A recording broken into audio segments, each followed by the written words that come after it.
बंधुगण ଏହି ଖବର ଶୁଣି ଆପଣମାନେ ଖୁସିର ଲୁହ ଗଡ଼ାଇବେ। ବନ୍ଧୁମାନେ, ମୁଁ ଆପଣଙ୍କୁ କହିବାକୁ ଚାହୁଁଛି ଯେ ଆପଣଙ୍କର ଭାଗ୍ୟ ଦ୍ରୁତ ଗତିରେ ପରିବର୍ତ୍ତନ ହେବାକୁ ଯାଉଛି। ଆପଣଙ୍କୁ ଏଭଳି ଖବର ମିଳିବାକୁ ଯାଉଛି ଯାହା ଆପଣ ଖୁସିର ଲୁହକୁ ଅଟକାଇ ପାରିବେ ନାହିଁ। ବହୁତ ଦିନ ପରେ ଖୁସି ଆପଣଙ୍କର ଜୀବନରେ ପ୍ରବେଶ କରୁଛି। ଏହାକୁ ସ୍ୱାଗତ କରିବାକୁ ପ୍ରସ୍ତୁତ ହୁଅନ୍ତୁ। ଏହି ସନ୍ଧ୍ୟା ଆପଣଙ୍କ ଜୀବନର ସର୍ବୋତ୍ତମ ଆନନ୍ଦ ଆଣିଦେବ। ଆପଣଙ୍କ ରାଶିରେ ଜନ୍ମିତ ବ୍ୟକ୍ତିବିଶେଷମାନଙ୍କ ପାଇଁ ଏକ ନୂତନ ଅଧ୍ୟାୟ ଆରମ୍ଭ ହେଉଛି। ଶୁଭ ଖବର ଶୁଣି ଆପଣ ଖୁସି ହେବେ। ଖୁସିରେ ଆପଣଙ୍କର ପାଦ ତଳେ ଲାଗିବ ନାହିଁ। ବନ୍ଧୁମାନେ, ମୁଁ ଆପଣଙ୍କ ଜୀବନରେ ଏପରି କିଛି ଘଟଣା ବିଷୟରେ କହିବାକୁ ଯାଉଛି ଯାହା ଆପଣ କେବେ ସ୍ୱପ୍ନରେ ସୁଦ୍ଧା ଭାବିନଥିବେ। ପରମେଶ୍ୱରଙ୍କର କୃପା ଦ୍ୱାରା ଆପଣଙ୍କର ଜୀବନ ପ୍ରକୃତରେ ଚମତ୍କାର ହେବାକୁ ଯାଉଛି। ଖୁସି ଆପଣଙ୍କର ଦ୍ୱାର ପାଖରେ ଅପେକ୍ଷା କରିଛି। ଆପଣ ଏପରି ଏକ ଆଶ୍ଚର୍ଯ୍ୟଜନକ ଖବର ପାଇବାକୁ ଯାଉଛନ୍ତି, ଆପଣଙ୍କର ଅତି କଳ୍ପନା ବାହାରେ କିଛି, ଯାହା ଆପଣ କେବେ ସ୍ୱପ୍ନରେ ମଧ୍ୟ ଭାବିନଥିଲେ। ଆପଣଙ୍କର ଜୀବନ ପାଇଁ ପ୍ରକୃତ ଦିବ୍ୟ ଯୋଜନା ପ୍ରକାଶିତ ହେବାକୁ ଯାଉଛି। ଆପଣଙ୍କର ଜୀବନ ଆଉ ଆଗ ଭଳି ରହିବ ନାହିଁ। ଏହା ଏକ ସମ୍ପୂର୍ଣ୍ଣ ପରିବର୍ତ୍ତନ ହେବାକୁ ଯାଉଛି। ଆପଣ ଏକ ବିଶାଳ ସଫଳତା ପାଇବା ପାଇଁ ଯାଉଛନ୍ତି। ଆପଣ ଯାହା ପାଇଁ ମନ ସ୍ଥିର କରିଛନ୍ତି ତାହା ସଫଳ ହେବ। ଆପଣ ପୂର୍ବରୁ ସମସ୍ତ ଦୁଃଖ ସହ୍ୟ କରିଛନ୍ତି ଏବଂ ଆପଣଙ୍କ ପାଇଁ ଉଦ୍ଦିଷ୍ଟ ସମସ୍ତ ଚ୍ୟାଲେଞ୍ଜର ସମ୍ମୁଖୀନ ହୋଇଛନ୍ତି। ଏବେ ଖୁସିର କେନ୍ଦ୍ରବିନ୍ଦୁ ହେବାର ସମୟ ଆସିଛି। ସବୁକିଛିର ଏକ ଋତୁ ଅଛି। ତାହା ଦୁଃଖ ହେଉ କି ସୁଖ, କିଛି ବି ଚିରସ୍ଥାୟୀ ନୁହେଁ। ଶେଷରେ ଏସବୁ କିଛି ଚାଲିଯିବ। ଆଜି ସନ୍ଧ୍ୟାରୁ ଆପଣ ଏହି ଶୁଭ ଫଳାଫଳ ଦେଖିବେ ଏବଂ ଆପଣଙ୍କର ଜୀବନରୁ ସବୁଦିନ ପାଇଁ ଦୁଃଖ ଉଭାନ ହୋଇଯିବ। ଆପଣଙ୍କ ପାଇଁ ଏକ ଆନନ୍ଦମୟ ଯୁଗ ଆରମ୍ଭ ହେଉଛି, କାରଣ ଶେଷରେ ଖୁସିର ସେହି ସମୟ ଆସିଯାଇଛି। ଆପଣଙ୍କର ସମସ୍ତ ସ୍ୱପ୍ନ ବାସ୍ତବତାରେ ପରିଣତ ହେବ। ସମୃଦ୍ଧି ଏବଂ ସୌଭାଗ୍ୟର ଏକ ଯୁଗ ଆରମ୍ଭ ହେଉଛି, ଯାହାର ଫଳାଫଳ ଆପଣ ଆଜି ସନ୍ଧ୍ୟାରୁ ଦେଖିବେ। ଆପଣଙ୍କର ଜୀବନ କିପରି ପ୍ରକୃତରେ ଏକ ଆଶ୍ଚର୍ଯ୍ୟଜନକ ଜିନିଷରେ ପରିଣତ ହୁଏ ତାହା ଦେଖିବା ପାଇଁ ଆଉ କିଛି ସମୟ ଅପେକ୍ଷା କରନ୍ତୁ। ଆପଣ ପ୍ରତ୍ୟେକ ଆରାମ ଏବଂ ବିଳାସ ଉପଭୋଗ କରିବେ। ଆପଣଙ୍କର ସମସ୍ତ ପ୍ରୟାସ ବହୁତ ସହଜରେ ସଫଳ ହେବ। ତେବେ ଭିଡ଼ିଓଟିରେ ଆଗକୁ ବଢ଼ିବା ପୂର୍ବରୁ ଆପଣମାନେ ସର୍ବପ୍ରଥମେ କମେଣ୍ଟ ବକ୍ସରେ ଭକ୍ତି ଏବଂ ଶ୍ରଦ୍ଧାର ସହିତ ଜୟ ଶ୍ରୀ ବିଷ୍ଣୁ, ଜୟ ମା ଲକ୍ଷ୍ମୀ ଅବଶ୍ୟ ଲେଖନ୍ତୁ। ଭଗବାନ ବିଷ୍ଣୁ ଏବଂ ମା ଲକ୍ଷ୍ମୀଙ୍କ ଆଶୀର୍ବାଦରେ ଆପଣଙ୍କର ସମସ୍ତ ଇଚ୍ଛା ପୂରଣ ହେବ। ଆପଣଙ୍କର ଜୀବନରେ କେବେ ବି କୌଣସି ପ୍ରକାରର ଅସୁବିଧା ହେବ ନାହିଁ। ଯଦି ଆପଣ କୌଣସି ବର୍ତ୍ତମାନ ଅସୁବିଧାର ସମ୍ମୁଖୀନ ହେଉଛନ୍ତି, ତେବେ ସେଗୁଡ଼ିକ ଆଜି ସମାପ୍ତ ହୋଇଯିବ ଏବଂ ଖୁସି ଆପଣଙ୍କର ଜୀବନରେ ସର୍ବଦା ରହିବ। ବନ୍ଧୁମାନେ, ଭଗବାନ ଶ୍ରୀକୃଷ୍ଣ କହିଛନ୍ତି ଯେ ଜୀବନରେ ଧୈର୍ଯ୍ୟ ଅତ୍ୟନ୍ତ ଜରୁରୀ। ଜଣେ ମାଳି ଗଛକୁ ଯେତେ ପାଣି ଦେଲେ ମଧ୍ୟ ଏହା ଠିକ୍ ସମୟରେ ହିଁ ଫଳ ଦେଇଥାଏ।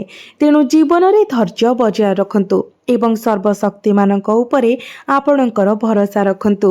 ଆପଣଙ୍କର ସମୟ ଆସିବ ଏବଂ ଆପଣଙ୍କର ପରିସ୍ଥିତି ପରିବର୍ତ୍ତନ ହେବ, କାରଣ ଈଶ୍ୱର ସବୁକିଛି ଦେଖନ୍ତି। କିଏ ଭଲ କରେ ଏବଂ କିଏ ଖରାପ କରେ ଏବଂ ସମୟ ଠିକ୍ ହେଲେ ପରିଣାମ ଆସିଥାଏ। ଆଜି ଆପଣଙ୍କ ପାଇଁ ଏକ ଅତ୍ୟନ୍ତ ବିଶେଷ ଏବଂ ସୁଖଦ ଦିନ ହେବାକୁ ଯାଉଛି, କାରଣ ଆପଣ ଲାଭଦାୟକ ସମ୍ପର୍କ ସ୍ଥାପନ କରିବେ। ଏହି ସମ୍ପର୍କ ମାଧ୍ୟମରେ ଆପଣଙ୍କର ଏକ ଅଟକି ରହିଥିବା କାର୍ଯ୍ୟ ସମାପ୍ତ ହୋଇପାରେ। ଏହା ଆପଣଙ୍କ ଲକ୍ଷ୍ୟ ଉପରେ ଧ୍ୟାନ ଦେବାର ସମୟ। ଯଦି ଆପଣ ଏକ ନୂତନ ଯାନ କିଣିବାକୁ ଯୋଜନା କରୁଛନ୍ତି, ତେବେ ଆପଣ ତୁରନ୍ତ ଏହା ସହିତ ଆଗକୁ ବଢ଼ିପାରିବେ। ସଠିକ୍ ସମ୍ପର୍କ ଏବଂ ସଠିକ୍ ସମୟ ଆପଣଙ୍କ ପକ୍ଷରେ କାମ କରିବ। ଆପଣ ଆଜି ଖୁସି ଅନୁଭବ କରିବେ ଏବଂ ପୁରୁଣା ବନ୍ଧୁମାନଙ୍କୁ ଭେଟି ପାରନ୍ତି। ଆପଣଙ୍କୁ ଭଲ ଖବର ମିଳିପାରେ। ଆପଣଙ୍କର କର୍ମକ୍ଷେତ୍ରରେ ପରିବେଶ ସକାରାତ୍ମକ ରହିବ। ଯଦିଓ ଅପରାହ୍ନରେ ଭାରି କାର୍ଯ୍ୟଭାର ରହିବ, ତଥାପି ଆପଣ ସଫଳତା ପାଇବେ। ସମସ୍ୟାର ସମାଧାନ ହେବ ଏବଂ ଆପଣଙ୍କର ଜୀବନରୁ ବାଧା ଦୂର ହେବ। ଆପଣଙ୍କୁ ଆପଣଙ୍କ ପରିବାର ସହିତ ସନ୍ଧ୍ୟା ବିତାଇବାର ସୁଯୋଗ ମଧ୍ୟ ମିଳିବ। ଆଜି ଆପଣଙ୍କ ପାଇଁ ଏକ ଲାଭଦାୟକ ଦିନ। ଆପଣଙ୍କର କାର୍ଯ୍ୟଗୁଡ଼ିକୁ କ୍ରମାଗତ ଭାବରେ ଆୟୋଜନ କରିବା ଦ୍ୱାରା ସଫଳତା ମିଳିବ। ଆଜି ଏକ କଷ୍ଟକର କାର୍ଯ୍ୟ ମଧ୍ୟ ସମାଧାନ ହୋଇପାରେ। ଜମି କିମ୍ବା ଯାନବାହନ କ୍ରୟ ସମ୍ବନ୍ଧୀୟ ମାମଲା ଗତିଶୀଳ ହେବ। ଆପଣଙ୍କର କାର୍ଯ୍ୟଶୈଳୀ ଏବଂ ଆଚରଣକୁ ପ୍ରଶଂସା କରାଯିବ, ଯାହା ଆପଣଙ୍କର ଆତ୍ମବିଶ୍ୱାସକୁ ବୃଦ୍ଧି କରିବ। ଏବଂ ଆପଣଙ୍କୁ ଆଗକୁ ବଢ଼ିବାକୁ ପ୍ରେରଣା ଦେବ। ବନ୍ଧୁମାନେ, ଏକ ଗୁପ୍ତ କଥା ଆପଣଙ୍କର ଜୀବନର ଗତିପଥକୁ ସମ୍ପୂର୍ଣ୍ଣ ଭାବରେ ପରିବର୍ତ୍ତନ କରିବ। ଏହି ଗୁପ୍ତ କଥା ଏତେ ଗଭୀର ଯେ ମୁଁ ଚାହେଁ ଯେ ଆପଣ ସମ୍ପୂର୍ଣ୍ଣ ଧ୍ୟାନ ସହିତ ଶୁଣନ୍ତୁ। ଏହା କେବଳ ଜ୍ୟୋତିଷ କିମ୍ବା ରାଶିଫଳ ନୁହେଁ, ଏହା ଆପଣଙ୍କ ଜୀବନ ବିଷୟରେ ଏକ ସତ୍ୟ ଯାହାକୁ ଆପଣ ସର୍ବଦା ଗଭୀର ଭାବରେ ଜାଣିଛନ୍ତି କିନ୍ତୁ ସ୍ୱୀକାର କରିବାକୁ ଭୟ କରୁଥିଲେ। ସେହି ସତ୍ୟ ପ୍ରକାଶ ହେବାକୁ ଯାଉଛି। ଆଉ ଟିକିଏ ଅପେକ୍ଷା କରନ୍ତୁ, ଆପଣ ଏବେ ବି ଏଠାରେ ଅଛନ୍ତି। ଏହା ପ୍ରମାଣ କରେ ଯେ ଆପଣ ଅଧା ରାସ୍ତାରେ ହାର ମାନି ଯାଉଥିବା ଲୋକଙ୍କ ମଧ୍ୟରେ ନୁହେଁ। ଆପଣ ସେହି ଗୋଷ୍ଠୀର ଯେଉଁମାନେ ଜାଣନ୍ତି ଯେ ସବୁଠାରୁ ଗୁରୁତ୍ୱପୂର୍ଣ୍ଣ ଅଂଶ ଆସିବାକୁ ବାକି ଅଛି ଏବଂ ପ୍ରକୃତରେ ଏହାପରେ ଯାହା ହେବ ତାହା ଆପଣଙ୍କ ପାଇଁ ସବୁଠାରୁ ଗୁରୁତ୍ୱପୂର୍ଣ୍ଣ, ଗଭୀର ଏବଂ ଜରୁରୀ ଦିଗ। ତେଣୁ ଧ୍ୟାନ ଦେଇ ଶୁଣନ୍ତୁ, ନିଜର ମନକୁ ଶାନ୍ତ କରନ୍ତୁ। ବନ୍ଧୁମାନେ, ଆପଣଙ୍କର ଜୀବନର ପ୍ରତ୍ୟେକ ପ୍ରତିବନ୍ଧକ, ପ୍ରତ୍ୟେକ ବନ୍ଧନ ଏବଂ ପ୍ରତ୍ୟେକ କଷ୍ଟ ପଛରେ କିଛି ନା କିଛି ଦୂର ଅତୀତର ଅଛି। ହୁଏତ ଏହା ପୂର୍ବରୁ ଏକ ଜୀବନରେ କିଛି, ଏଥିରେ ଏକ ଋଣ ପରିଶୋଧ ହେବାକୁ ବାକି ଅଛି କିମ୍ବା ଏକ କର୍ମଚକ୍ର ଏପର୍ଯ୍ୟନ୍ତ ସମାପ୍ତ ହେବା ପାଇଁ ବାକି ଅଛି। ଏବଂ ଆଜି ପ୍ରଭୁ ହନୁମାନ ଆପଣଙ୍କ ପାଇଁ ସେହି ଚକ୍ରକୁ ସମାପ୍ତ କରୁଛନ୍ତି। ପ୍ରତିବଦଳରେ କିଛି ମାଗିବା ବିନା ସେ ଏହା କେବଳ ଏଥିପାଇଁ କରନ୍ତି କାରଣ ଆପଣ ତାଙ୍କର ଭକ୍ତ। ଆପଣ ମନ୍ଦିର ପରିଦର୍ଶନ କରିଛନ୍ତି କିମ୍ବା ପୂଜାର୍ଚ୍ଚନା କରିଛନ୍ତି କି ନାହିଁ, ହନୁମାନଜୀ ହେଉଛନ୍ତି ସେମାନଙ୍କର ସର୍ବଶ୍ରେଷ୍ଠ ରକ୍ଷାକର୍ତ୍ତା, ଯେଉଁମାନେ ନିଜ ହୃଦୟରେ ସତ୍ୟକୁ ଧରି ରଖନ୍ତି ଏବଂ ଅନ୍ୟମାନଙ୍କ ପ୍ରତି କୌଣସି ଖରାପ ଇଚ୍ଛା ରଖନ୍ତି ନାହିଁ। ଆପଣ ସେହି ବର୍ଗର। ଏବେ ଏଠାରେ ଏପରି କିଛି ଅଛି ଯାହା ଆପଣଙ୍କୁ ଆଶ୍ଚର୍ଯ୍ୟ କରିପାରେ। ଆପଣ କେବେ ଲକ୍ଷ୍ୟ କରିଛନ୍ତି କି ବିନା କାରଣରେ କିଛି ଲୋକଙ୍କ ସହିତ ଭଲ ଘଟଣା ଘଟୁଛି? ଏହି ସମୟରେ ଅନ୍ୟମାନେ ଯେଉଁମାନେ କଠିନ ପରିଶ୍ରମ କରନ୍ତି, ଅଧିକ ସଚ୍ଚୋଟ ଏବଂ ପ୍ରକୃତରେ ଭଲ, ସେମାନେ ବାରମ୍ବାର ଦୁର୍ଭାଗ୍ୟର ସମ୍ମୁଖୀନ ହୁଅନ୍ତି। ଏହା ଅନ୍ୟାୟ ନୁହେଁ, ଏହା ଏକ ନମୁନା ଏବଂ ସେହି ନମୁନା ଆଜି ଭାଙ୍ଗିବାକୁ ଯାଉଛି। କାରଣ ଯେତେବେଳେ ଶନିଦେବ ହିସାବ ନିର୍ଣ୍ଣୟ କରିବେ, ସେ ପ୍ରତ୍ୟେକ ଟଙ୍କାର ହିସାବ ଦେବେ। ଆପଣ ଯାହା ଦେଇଛନ୍ତି ତାହା ଆପଣଙ୍କୁ ଫେରସ୍ତ କରାଯିବ। ଆପଣ ଯାହା ସହ୍ୟ କରିଛନ୍ତି ତାର ପ୍ରତିଫଳ ପାଇବେ ଏବଂ ଆପଣଙ୍କ ଠାରୁ ଯାହା ଛଡ଼ାଇ ନିଆଯାଇଛି ତାହା ପୁନରୁଦ୍ଧାର କରାଯିବ। କିନ୍ତୁ ଏହା ଅତ୍ୟନ୍ତ ଗୁରୁତ୍ୱପୂର୍ଣ୍ଣ, ଏହା କେବଳ ସେତେବେଳେ ଘଟେ ଯେତେବେଳେ ସମୟ ସଠିକ୍ ଥାଏ ଏବଂ ସେହି ସମୟ ଆଜି ଆସିଯାଇଛି। ଯେଉଁମାନେ ଆପଣଙ୍କର ପିଠିରେ ଚଢ଼ି ସଫଳତାକୁ ଆରୋହଣ କରିଥିଲେ ଏବଂ ଯେଉଁମାନେ ଆପଣଙ୍କର ଯାହା ଯଥାର୍ଥ ଭାବରେ ହଡ଼ପ କରିବାର ଆନନ୍ଦ କରିଥିଲେ, ଆଜି ସେହି ଖୁସି ସେମାନଙ୍କ ଠାରୁ ଛଡ଼ାଇ ନିଆଯିବ ଏବଂ ଆପଣଙ୍କ ଜୀବନରେ ଯାହା ଅଟକି ଯାଇଥିଲା ତାହା ଏବେ ଗତିଶୀଳ ହୋଇଛି। ଏଗୁଡ଼ିକ କେବଳ ମୋର କଥା ନୁହେଁ, ଏହା ଶନିଦେବଙ୍କର ନ୍ୟାୟ ଏବଂ ଶନିଦେବଙ୍କର ନ୍ୟାୟ ଯଦିଓ ବିଳମ୍ବ ହୋଇପାରେ କିନ୍ତୁ ଅନିବାର୍ଯ୍ୟ। ଏବେ ଆଉ ଏକ ମୋଡ଼ ଯାହା ଆପଣଙ୍କୁ ପୂର୍ବରୁ ଜାଣିବା ଉଚିତ ଥିଲା କିନ୍ତୁ କେବେ କୁହାଯାଇନଥିଲା। ଆପଣ ସମ୍ମୁଖୀନ ହୋଇଥିବା ପ୍ରତ୍ୟେକ କଷ୍ଟ ତାଲିମର ଏକ ପ୍ରକାର ଥିଲା। ପ୍ରତ୍ୟେକ ଯନ୍ତ୍ରଣା ଏକ ପ୍ରସ୍ତୁତି ଥିଲା ଏବଂ ଏବେ ସେହି ତାଲିମ ସମ୍ପୂର୍ଣ୍ଣ ହୋଇଛି। ହନୁମାନଜୀ ଦେଖୁଛନ୍ତି ଯେ ଆପଣ ପ୍ରସ୍ତୁତ, ତେଣୁ ସେ ଆଜି ଆପଣଙ୍କୁ ଅଟକାଇ ରଖିଥିବା ବନ୍ଧନକୁ ଛିଣ୍ଡାଉଛନ୍ତି। ବର୍ତ୍ତମାନ ଏହି ଦିବ୍ୟ କୃପା ଆପଣଙ୍କର ଜୀବନରେ ପ୍ରକାଶିତ ହେବା ପାଇଁ ଯାଉଛି। ଏକ ନୂତନ ଆରମ୍ଭ ପାଇଁ ଏହା ଏକ ସମୟ। ତଥାପି ଏହି ଆରମ୍ଭ କେବଳ ବାହ୍ୟ ହେବ ନାହିଁ, ଏହା ଭିତରରୁ ଉତ୍ପନ୍ନ ହେବ। ଆପଣଙ୍କର ଏକ ପୁରୁଣା ସଂସ୍କରଣ ଅଛି, ଯିଏ ଭୟଭୀତ, କ୍ଳାନ୍ତ ଏବଂ ହାର ମାନିବାକୁ ପ୍ରସ୍ତୁତ ଥିଲେ, ଯାହା ଆଜି ବିଦାୟ ନେବ। ଏକ ନୂତନ ବ୍ୟକ୍ତିକୁ ଜନ୍ମ ଦେବ, ଜଣେ ବ୍ୟକ୍ତି ଯିଏ ସେମାନଙ୍କର ମୂଲ୍ୟ ଜାଣେ, ଯିଏ ନିଜର ଶକ୍ତି ଜାଣେ, କିଏ ଜାଣେ ଯେ ପ୍ରଭୁ ହନୁମାନ ସେମାନଙ୍କ ପାଖରେ ଅଛନ୍ତି। ଏହି ପରିବର୍ତ୍ତନ ଆଜିଠାରୁ ଆରମ୍ଭ ହେବ। ଆପଣଙ୍କ ପାଖକୁ ଏକ ସୁଯୋଗ ଆସିବ, ଏପରି ଏକ ଉତ୍ସରୁ ଆସିବ ଯାହା ଆପଣ କେବେ ଆଶା କରିନଥିଲେ। ହୁଏତ ଏକ ପୁରୁଣା ସମ୍ପର୍କ, ଏକ ଅତୀତର ପରିଚିତତା କିମ୍ବା ଏକ ସମ୍ପୂର୍ଣ୍ଣ ଅପରିଚିତ ବ୍ୟକ୍ତି ଯିଏ ଆପଣଙ୍କର ଜୀବନରେ ଏକ ନୂତନ ଦ୍ୱାର ଖୋଲିବେ। କିନ୍ତୁ ସେହି ଦ୍ୱାର କେବଳ ଥରେ ଖୋଲିବ। ଯଦି ଆପଣ ସଂକୋଚ କରନ୍ତି, ଯଦି ଆପଣ ଭୟ କରନ୍ତି କିମ୍ବା ଯଦି ଆପଣ ଏହାକୁ ପରିଚାଳନା କରିବାର କ୍ଷମତା ଉପରେ ସନ୍ଦେହ କରନ୍ତି, ତେବେ ସେହି ଦ୍ୱାର ବନ୍ଦ ହୋଇଯିବ। ତେଣୁ ଯେତେବେଳେ ସୁଯୋଗ ଆସୁଛି ତାକୁ ହାତ ଛଡ଼ା କରନ୍ତୁ ନାହିଁ। ପ୍ରଭୁ ହନୁମାନ ସୁଯୋଗ ପ୍ରଦାନ କରନ୍ତି, କିନ୍ତୁ ଆପଣ ହିଁ ଏହାକୁ ଗ୍ରହଣ କରିବା ଉଚିତ। ତଥାପି ସଚେତନ ରୁହନ୍ତୁ ଯେ ଏକ ପ୍ରତିବନ୍ଧକ ରହିବ। କେହି ଜଣେ ଆପଣଙ୍କୁ କହିପାରେ ଯେ ଏହା ଆପଣଙ୍କର କ୍ଷମତା ବାହାରେ, କିମ୍ବା ଏକ ସ୍ୱର ଆପଣଙ୍କୁ ଅଟକାଇବାକୁ ଚେଷ୍ଟା କରିପାରେ। ସେହି ସ୍ୱରକୁ ଅଣଦେଖା କରନ୍ତୁ, କାରଣ ଏହା ମିଥ୍ୟା। ଏବେ ମୁଁ ଯେଉଁ ଆର୍ଥିକ ଦିଗ ଉପରେ ବିରାମ ନେଇଥିଲି, ସେଠାରେ ଏକ ସର୍ତ୍ତ ଅଛି।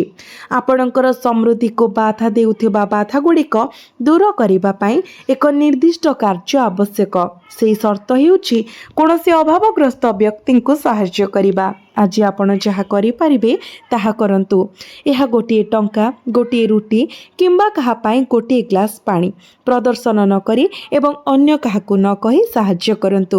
ଏହା ଏକ ଛୋଟ କାର୍ଯ୍ୟ ପରି ମନେ ହୁଏ, କିନ୍ତୁ ଆପଣଙ୍କ ଭାଗ୍ୟ ଉପରେ ଏହାର ପ୍ରଭାବ ପ୍ରବଳ ହେବ।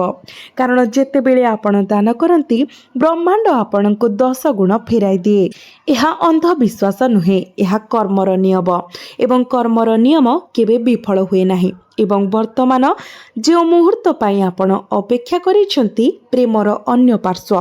ଆପଣ ଯେଉଁ ବ୍ୟକ୍ତି ବିଷୟରେ ଭାବୁଛନ୍ତି, ସେ ଆପଣଙ୍କ ପାଇଁ କ'ଣ ଅନୁଭବ କରନ୍ତି? ମୁଁ ଆପଣଙ୍କୁ ସିଧାସଳଖ କହିବାକୁ ଚାହେଁ, ସେ ଆପଣଙ୍କ ପାଇଁ ଯେଉଁ ଭାବନା ରଖିଛନ୍ତି, ତାହା ଆପଣ କଳ୍ପନା କରିବା ଠାରୁ ବହୁତ ଗଭୀର। ତଥାପି ସେମାନେ ମଧ୍ୟ ଭୟଭୀତ, ଠିକ୍ ତୁମ ପରି। ସେମାନେ ମଧ୍ୟ ଆଶ୍ଚର୍ଯ୍ୟ ହୁଅନ୍ତି ଯେ ଆପଣଙ୍କ ହୃଦୟରେ କ'ଣ ଅଛି। ଏହା 2ଟି ଭୟଭୀତ ହୃଦୟର କାହାଣୀ, ଏବଂ ଆଜି ପ୍ରଭୁ ହନୁମାନ ସେମାନଙ୍କ ମଧ୍ୟରେ ଠିଆ ହୋଇଥିବା ଭୟକୁ ଦୂର କରିବାକୁ ଯାଉଛନ୍ତି। ମନେ ରଖନ୍ତୁ, ଈଶ୍ୱର ସର୍ବଦା ସମ୍ପୂର୍ଣ୍ଣ ପଥ ପ୍ରକାଶ କରନ୍ତି ନାହିଁ। ଆମେ ନିଜେ ସେହି ପ୍ରାରମ୍ଭିକ ପଦକ୍ଷେପ ନେବା ଉଚିତ, ଏବଂ ଆମେ ଏହା କରିବା ପରେ ଈଶ୍ୱର ବାକି ରାସ୍ତା ପ୍ରସ୍ତୁତ କରିବେ। ଏବେ ଏକ ଗୁରୁତ୍ୱପୂର୍ଣ୍ଣ ଚେତାବନୀ। କେହି ଜଣେ ଖୁବ୍ ଶୀଘ୍ର ଆପଣଙ୍କ ଜୀବନରେ ଆସି ବହୁତ ମିଠା କଥା କହିବ। ଏପରି କଥା କହିବ ଯାହା ଅତ୍ୟନ୍ତ ଆକର୍ଷଣୀୟ ମନେ ହୁଏ, ଏବଂ ଆପଣ ଅନୁଭବ କରିପାରନ୍ତି ଯେ ଏହା ହେଉଛି ସେହି ସୁଯୋଗ ଯାହା ପାଇଁ ମୁଁ ଅପେକ୍ଷା କରିଛି। କିନ୍ତୁ ତୁରନ୍ତ ସେହି ବ୍ୟକ୍ତିଙ୍କୁ ବିଶ୍ୱାସ କରନ୍ତୁ ନାହିଁ। ବିରାମ ନିଅନ୍ତୁ ଏବଂ ପରିସ୍ଥିତିର ମୂଲ୍ୟାଙ୍କନ କରନ୍ତୁ, କାରଣ ଚମକୁଥିବା ସବୁକିଛି ସୁନା ନୁହେଁ। ଶନିଦେବଙ୍କର ନ୍ୟାୟ ଆପଣଙ୍କର ସପକ୍ଷରେ, କିନ୍ତୁ ଆପଣଙ୍କୁ ନିଜର ବିଚାର ବ୍ୟବହାର କରିବାକୁ ପଡ଼ିବ। ଭଗବାନ ଆମକୁ ସାହାଯ୍ୟ କରନ୍ତି, କିନ୍ତୁ ସେ ଆମ ପାଇଁ ଚିନ୍ତା କରନ୍ତି। ଏହି ଚେତାବନୀ ମନେ ରଖନ୍ତୁ। ଏବେ ବନ୍ଧୁମାନେ, ଆପଣଙ୍କର ଜୀବନକୁ ଆନନ୍ଦମୟ ଏବଂ ସମୃଦ୍ଧ କରିବା ପାଇଁ ସୁଯୋଗକୁ ହାତଛଡ଼ା କରନ୍ତୁ ନାହିଁ। ଆପଣଙ୍କର ପ୍ରଗତି ଏବେ ବିଜୁଳି ଅପେକ୍ଷା 1000 ଗୁଣ ଦ୍ରୁତ ଗତିରେ ଗତି କରୁଛି। ଆପଣଙ୍କର ପ୍ରଗତିକୁ କିଛି ବି ରୋକିପାରିବ ନାହିଁ। ଅନ୍ୟମାନେ ଯେତେ ଚେଷ୍ଟା କଲେ ମଧ୍ୟ ସେମାନେ ଆପଣଙ୍କ ସହିତ ସମାନ ହୋଇପାରିବେ ନାହିଁ। ବନ୍ଧୁମାନେ, ସମୟ ବହୁତ କମ୍, କିନ୍ତୁ ଆପଣଙ୍କ ପାଇଁ ଅପେକ୍ଷା କରିଥିବା ଶୁଭ ଖବର ଅତ୍ୟନ୍ତ ବିଶାଳ। ଏହି ସୁଯୋଗ ପାଇବା ପାଇଁ ଆପଣ ପ୍ରକୃତରେ ଭାଗ୍ୟବାନ। ଆପଣ ନିଜେ ଶୁଭ ଖବର ଶୁଣିବେ ଏବଂ ଆପଣଙ୍କର ଖୁସିକୁ ପାଳନ କରିବେ। ଆଉ ଚିନ୍ତା କରିବାର କୌଣସି ଆବଶ୍ୟକତା ନାହିଁ, କାରଣ ଆପଣ ବର୍ଷ ବର୍ଷ ଧରି ଯେଉଁ ଆନନ୍ଦଦାୟକ ସମୟ ଅପେକ୍ଷା କରିଥିଲେ, ତାହା ଶେଷରେ ଆସିଗଲା। ଆପଣ ଭଗବାନଙ୍କ ଠାରୁ ଯେଉଁ ଖୁସି ଆଶା କରିଥିଲେ ଏବଂ ଆପଣଙ୍କ ଜୀବନରେ ଚାହୁଁଥିଲେ, ତାହା ଏହି ରାଶିର ବ୍ୟକ୍ତିମାନଙ୍କୁ ପ୍ରଦାନ କରିବାକୁ ଯାଉଛି। ବନ୍ଧୁମାନେ, ଆପଣ ଏକ ଅବିଶ୍ୱସନୀୟ ଖବର ପାଇବାକୁ ଯାଉଛନ୍ତି, ଯାହା ଆପଣ କେବେ କଳ୍ପନା ମଧ୍ୟ କରିପାରିବେ ନାହିଁ। ଆପଣ ପ୍ରଚୁର ଆନନ୍ଦ ପାଇବାକୁ ଯାଉଛନ୍ତି। ଗୋଟିଏ ପରେ ଗୋଟିଏ ଶୁଭ ଖବର ଆପଣ ଶୁଣିବେ। ଆପଣଙ୍କର ହୃଦୟକୁ ଅପାର ଆନନ୍ଦରେ ପରିପୂର୍ଣ୍ଣ କରିବ, ଏବଂ ଆପଣଙ୍କର ନିଜର ଉନ୍ନତି ଦେଖି ଆପଣଙ୍କର ଆଖିରେ ଆନନ୍ଦର ଲୁହ ଆସିଯିବ। ଏହି ସମୟ ଆପଣଙ୍କୁ ପ୍ରତ୍ୟେକ କ୍ଷେତ୍ରରେ ସଫଳତା ଆଣିଦେବ। ଏହା ସୁଖ ଏବଂ ଦୁଃଖ ସବୁକିଛି ଆଣିଥାଏ। ଯଦି ଆପଣ ବର୍ତ୍ତମାନ ସୁଖ ଅନୁଭବ କରୁଛନ୍ତି, ତେବେ ଅହଙ୍କାରକୁ ନିଜ ଉପରେ କବଳିତ ହେବାକୁ ଦିଅ ନାହିଁ। ସର୍ବଦା ଭଲ କାର୍ଯ୍ୟ କର ଏବଂ ଯେତେବେଳେ ସୁଯୋଗ ଆସେ, ଅନ୍ୟମାନଙ୍କୁ ସାହାଯ୍ୟ କର। ବିପରୀତ ଭାବରେ, ଯଦି ଆପଣ ଦୁଃଖର ସାମ୍ନା କରୁଛନ୍ତି, ତେବେ ଆପଣଙ୍କର ଆତ୍ମବିଶ୍ୱାସ ଏବଂ ଧୈର୍ଯ୍ୟ ବଜାୟ ରଖ ଏବଂ ସର୍ବଶକ୍ତିମାନଙ୍କ ଉପରେ ଭରସା ରଖ। ଶୀଘ୍ର କିମ୍ବା ବିଳମ୍ବରେ ଆପଣଙ୍କର ଦୁଃଖ ଶେଷ ହେବ, ଏବଂ ତାଙ୍କର କୃପା ଦ୍ୱାରା ଆପଣ ଯାହା ପାଇବାର ଯୋଗ୍ୟ ଏବଂ ଇଚ୍ଛା ତାହା ପାଇବେ।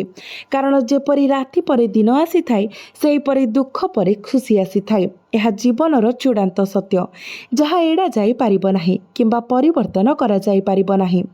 ଆପଣଙ୍କ ପାଇଁ ଯାହା ଭାଗ୍ୟରେ ଅଛି ତାହା ନିଶ୍ଚିତ ଭାବରେ ଘଟିବ।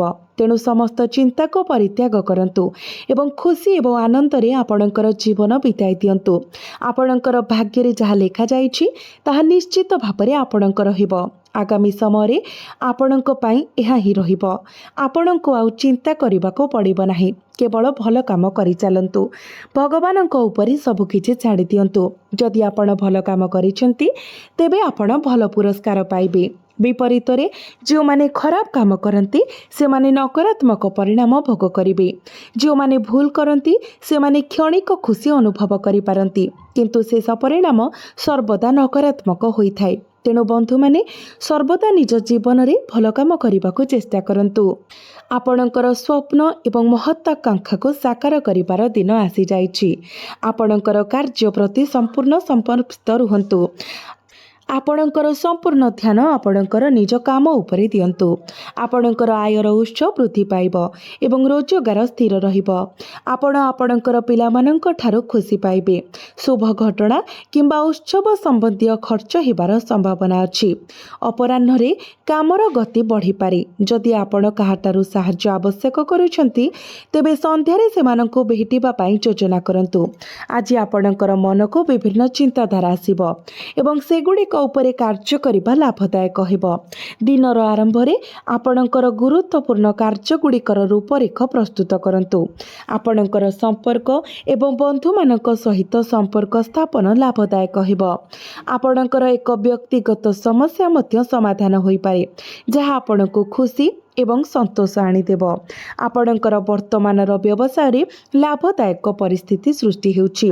ଆପଣ ନୂତନ ଚୁକ୍ତିନାମା ହାସଲ କରିପାରନ୍ତି। ତଥାପି ଯେକୌଣସି ନୂତନ ନିଷ୍ପତ୍ତି ନେବାରୁ ଦୂରେଇ ରୁହନ୍ତୁ। ଏକ ସହଭାଗିତା ମଧ୍ୟରେ ବ୍ୟବସ୍ଥା ସମ୍ପର୍କରେ କିଛି ଘୃଣା ହୋଇପାରେ। ଆପଣଙ୍କର ଚାକିରି ଏବଂ ପ୍ରକଳ୍ପ ସମ୍ବନ୍ଧୀୟ ଏକ ସରକାରୀ ଯାତ୍ରା ହୋଇପାରେ। ଜଣେ ବନ୍ଧୁ ଆପଣଙ୍କର ଧୈର୍ଯ୍ୟ ଏବଂ ବୁଝାମଣାର ପରୀକ୍ଷା କରିପାରନ୍ତି। ଆପଣଙ୍କର ମୂଲ୍ୟବୋଧ ସହିତ ବୁଝାମଣା କରିବା ଏଡ଼ାନ୍ତୁ ଏବଂ ଯୁକ୍ତିଯୁକ୍ତ ଭାବରେ ନିଷ୍ପତ୍ତି ନିଅନ୍ତୁ। ଆପଣ କାହାର ସାହାଯ୍ୟ ବିନା ମଧ୍ୟ ଟଙ୍କା ରୋଜଗାର କରିପାରିବେ। ଆପଣଙ୍କର ଜୀବନସାଥୀଙ୍କର ଅବହେଳା ଆପଣଙ୍କ ସମ୍ପର୍କରେ ଦୂରତା ସୃଷ୍ଟି କରିପାରେ। ଏକାଠି ଗୁଣାତ୍ମକ ସମୟ ବିତାଇବା ଏବଂ ଅତୀତର ଆତ୍ମାକୁ ପୁନର୍ବାର ଜାଗ୍ରତ କରିବା ପାଇଁ ମଧୁର ସ୍ମୃତିକୁ ମନେ ରଖନ୍ତୁ। ଆପଣଙ୍କର ପ୍ରେମଯାତ୍ରା ଏକ ସୁନ୍ଦର ମୋଡ଼ ନେଇପାରେ। ଆପଣ ଆପଣଙ୍କର ଚାରିପାଖରେ ଥିବା ପ୍ରେମର ଏକ ସୁନ୍ଦର ଅନୁଭବ କରିପାରନ୍ତି। ଆର୍ଥିକ ଲାଭ ଆପଣଙ୍କୁ ବହୁତ ଖୁସି ଆଣିଦେବ। ଅଟକି ରହିଥିବା ଟଙ୍କା ଫେରି ପାଇବା କିମ୍ବା ଅଟକି ରହିଥିବା କାର୍ଯ୍ୟଗୁଡ଼ିକ ସମାପ୍ତ ହେବାର ସୂଚନା ଅଛି।